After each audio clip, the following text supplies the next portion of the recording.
chambers. It has a thought chamber where thoughts come into your mind and you process them. You got good thoughts that come into your mind, and you have toxic thoughts that come into your mind. This happens on a regular basis. Now you have to learn how to process that and determine what is the good and what is the toxic thoughts. So I said the mind has a thought chamber. Now I can't stop birds from flying over my head, but I could stop them from making a mess on my head. Did anybody catch that? Birds can fly over my head all day. They might even poop on my head. I can't stop them from flying over, but I can stop them from putting twigs and branches and making a mess and settling in my head, as Marv would say, Brenton's face in my head. You understand? Now, number two, I believe we have another chamber called the imagination chamber. An imagination chamber allows us to be creative, allows us to write books, songs, go back to the thing Amar talked about being potential. So our imagination is a good thing, but we also have toxic imagination.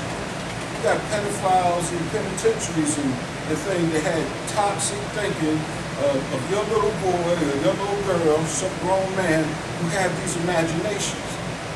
Now thirdly, in the last chamber in your mind is strongholds.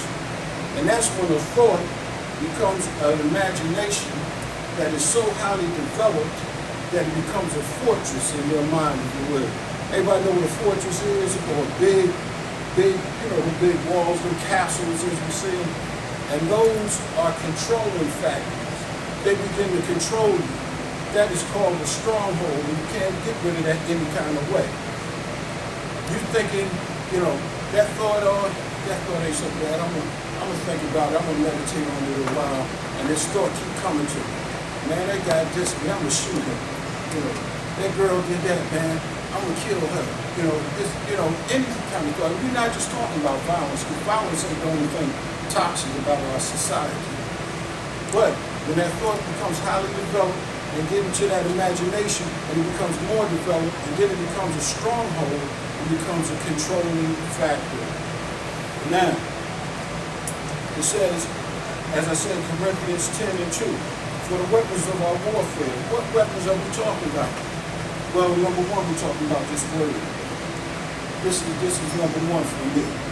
All that other stuff we heard today was fine, but this is number one for me. I start here. The word. Number two, faith. It's just live by it. Number three, we have love. We have revelation knowledge. We have an anointing. We have prayer. We have fasting. We got a lot of weapons to use. But now, God is even equipping me with some more weapons. The we concept.